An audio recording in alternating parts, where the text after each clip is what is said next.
দেখুন, আমি আপনাদের কাছে নিজে যেতে চেয়েছিলাম, কিন্তু সময়ের বড্ড অভাব। এটা আমি নিজে গিয়ে দিতে চেয়েছিলাম। কিসের কার্ড? কাল আমার দিদির বিয়ে, আপনারা সবাই আমন্ত্রিত।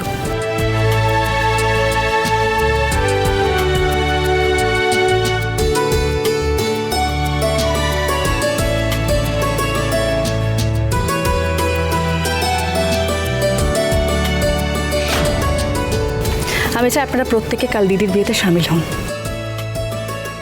আর বিয়ে সমস্ত স্ত্রী আচার আপনারাই করুন।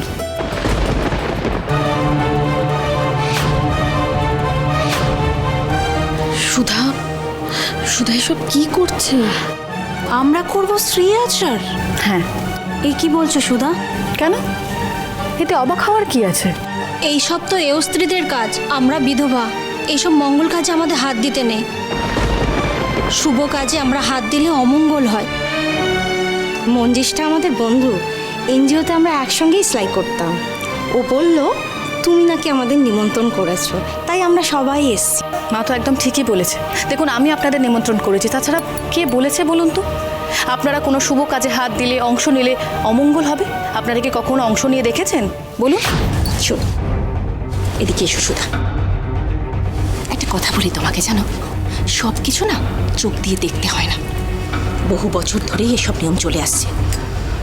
এবার এই নিয়মের বেড়াজাল ভাঙার সময় এসে গেছে কাকি। এই নিয়ম ভাঙার তুমি কে? হ্যাঁ, আমি তোমার সাহস থেকে অবাক হয়ে যাচ্ছি সুধা। এক তো তুমি একজন বিধবার বিয়ে দেবে বলে একেবারে উঠে পড়ে লেগেছো বাড়ির সব নিয়ম ভেঙে, তারপর আবার এতজন বিধবাকে নিয়ে এসছো বিয়ের মতো একটা শুভ কাজ করাবে বলে। হ্যাঁ, করাবো। বাহ, অপূর্ব। তা তুমি তো দেখছি এখন সব সিদ্ধান্ত নিজেই নিচ্ছ সুধা। এবারে কর্তি হয়ে উঠেছো একেবারে। একটা জিনিস ভুলে যাও না সুধা, মা কিন্তু এখনো আছেন, মা এ বাড়ির কর্তি। সমস্ত নিয়ম পরিবারের বদলে ফেলার তুমি কে? হ্যাঁ, আমি শুধু গোড়ামিটাকে ভাঙার চেষ্টা করছি কাকি। আজ দিদির হাতে প্রথম আলতা এনারাই পরাবেন।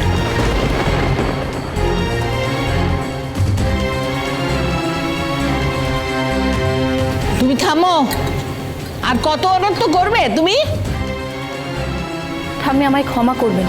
গজানো নাচে নেই বাড়িতে। এই পাপ ধম্মে সইবে না সুধা। কিসের পাপ ঠাম্মি? বিধবাদের দিয়ে স্ত্রীআচার করাচ্ছ তুমি, মহাপাপ। ঠাম্মি, কোনটা পাপ আর কোনটা পুণ্য সেটা কে বিচার করবে?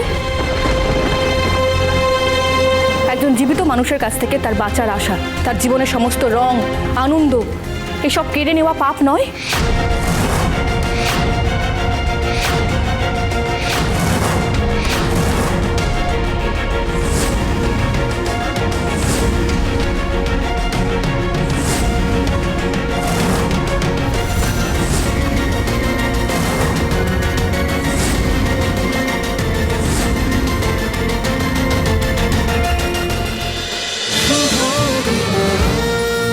শুভ বিবাহ সোম থেকে রবি প্রতিদিন রাত 10:30টায় স্টার জলসায় ও জিও হটস্টারে।